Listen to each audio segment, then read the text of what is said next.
Sabsabsan ka kakain mamaya. Pangit talaga na nickname mo sa akin. Tunog subsob. Kainis. Pero okay lang nabigyan kita ng nickname. Hindi. Okay, sabsab. Sa kantin ako kakain. Sabay ulit tayo? Malamang, wala naman akong choice.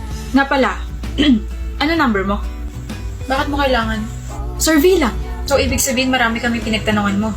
Ha? Sabi mo, survey lang eh. Excuse lang kasi yun. Ito naman nagsiselos agad.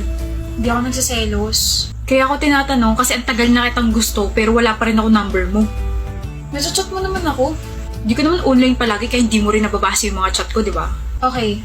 09 09 22 22 tutunog-tunog, umalis ka na sa harap ko dahil nandyan na si sir.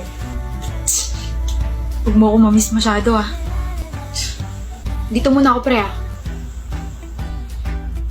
Gusto mo na ba ako sabsab? Grabe ka makatitig eh. I'm just wondering kung bakit mo ako gusto. Gusto mo talaga malaman? Oo, curious lang ako. Last year yon. Magkaiba pa tayo ng block noon. Tapos uwian, tapos umuulan. And then I got my first ever tres. Eh di ba yung tres sa atin, line of 7? Eh competitive tsaka achiever ako so hindi pwede yun. Tapos nakaupo ako sa bench, umiiyak. And then maya-maya, may nag-offer sa akin ng panyo. I remember that. Ako yung nag-offer sa'yo nun. Oo. And then you said, iyak mo lang yan. Huwag kang magtago. Your feelings are valid. Di mo ako kilala pero nandito lang ako. Papayungan kita. Tapos nandun ka lang sa harap ko, pinapayungan ako. Dahil lang doon, nagustuhan mo na ako? Well, maliit na bagay para sa'yo pero para sa akin, I needed to hear that. And I felt your sincerity. Na para bang dinadamayan mo talaga ako. Kasi sabi nila sa akin noong time na yun, buti raw tres yung nakuha ko samantalang sila bagsak. Tapos nagulat na lang ako, blackmate na kita ngayon.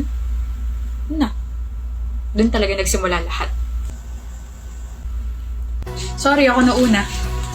Akin na bag ko, Clark. Akin na to. Ako nauna eh. That's move. Hahatid mo ulit ako. Oo. Magkaiba tayo ng way. Pero yun ang way to say hello to my future in-laws. Gosh, you're unbelievable. Gosh, you're so beautiful. Tigilan mo nga ako. Gustong-gusto nga kita tapos titigilan kita. Ayoko nga. Tsaka na kita titigilan kapag nireject mo na ako. Clark.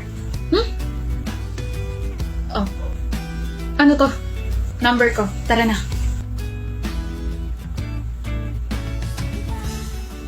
Okay. Kain na tayo sabsab. Mauna ka na. Pero sabay tayo palagi, di ba? Mauna ka na sabi. Dali na. Kulit-kulit mo naman. Di ka ba makaramdam? Ayaw nga kitang kasabay kumain ngayon. Hindi. Ayaw na kitang